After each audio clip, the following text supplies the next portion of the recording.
We're going to turn now to the ABC News exclusive inside Madagascar. Tonight, the UN warning of that first famine driven entirely by climate change. We have covered hunger and famine for many years on this broadcast, but so often conflict, war, terror are the driving forces behind it. But tonight, the UN says this is climate.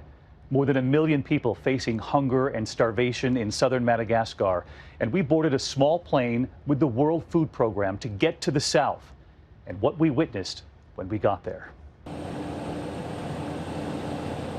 We are allowed on board one of the only flights into southern Madagascar, a region so remote, few have made it in during this global pandemic, where right now the UN warns of another catastrophe.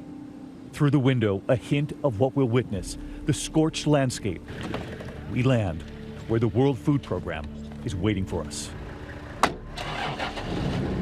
The trucks disappearing into the wind-driven sand. 5 years of drought here. And we find a village where we've been told mothers have now brought their children for help. The families waiting outside, mothers holding their children. They are waiting to learn what the numbers will soon reveal. The baby boy dangling from the scale where the children are weighed. Were you worried about your little boy? Yeah, she was worried because this child is malnourished. Measuring their arms with small pieces of color-coded tape. That's what the yellow tells you. The yellow tells you that this child is suffering from moderate malnutrition, acute malnutrition. David, this is a new admission. This child is the first time today. Another child in need. They are checking if any edema, and they're going to press 3 seconds on both feet. They are looking for swelling in the tissue, another sign of malnutrition, and they find it. We witness the urgency, the cries. The boy being weighed in a red bucket. The quiet little girl waiting, and the baby, they write her weight on her arm. This little girl, Angelica, who is 4. They wrap the tape around her tiny arm, the small window revealing the red. Yeah, once again, a severely malnourished child.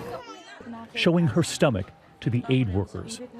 She is given fluids for dehydration and an antibiotic, unsure of its taste. In so many of these villages, we're told, there has been no proper rain in years. Rising temperatures and violent sandstorms now define their climate. The land now made up of sand dunes. And at the top of this hill, we see the villagers waiting to tell us what they're living through. What have you seen change over the last couple of years? We've seen everything changed. Our life is getting worse.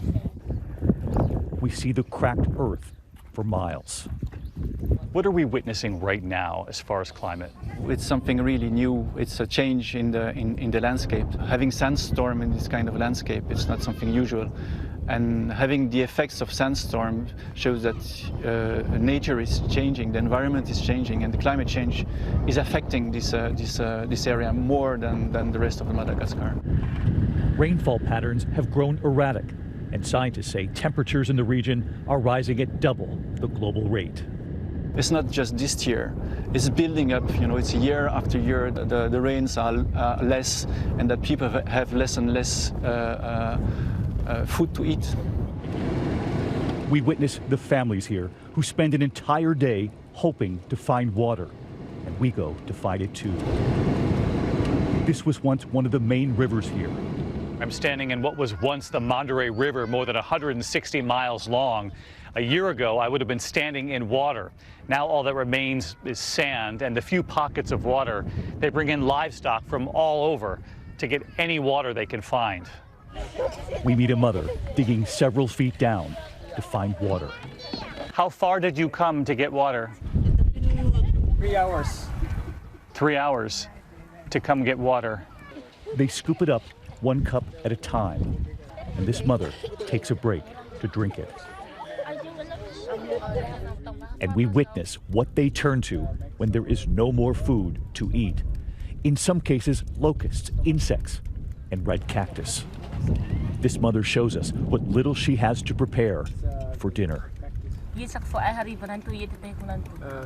is what we are going to eat this evening, the leaves of cactus. The leaves of cactus. She then tells us she just lost her husband to starvation. He died because there was nothing to eat.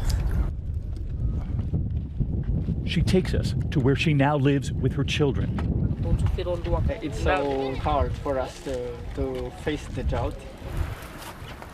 And she shows us all that's left to eat. So this is what you cook. She tries to get the needles off. Peel the pins off. We approach Marawafu, where their emergency has just been discovered. We pull in and immediately we see the crowds.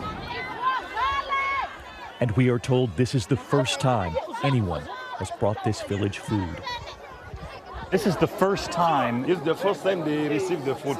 They were in desperate need, but nobody knew. No.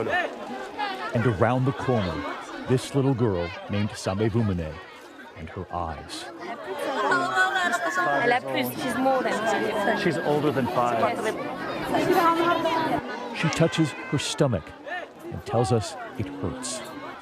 She said that she's pain in the stomach. There is pain from the red cactus.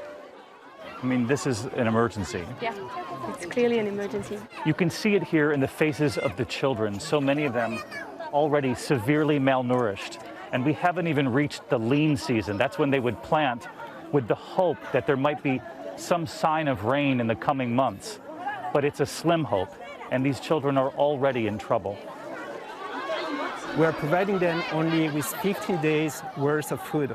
15 days. 15 days, but they need 1 month, right? They are human beings like you and me. We can't eat every other day. Everywhere we look, we see the strength of the children here, the unexpected smile, the little girl in the blue dress, and the boy we notice quietly capturing the drops of water from a jug in his hand, not letting a drop go to waste. The children are resilient here, but not immune from a worsening climate.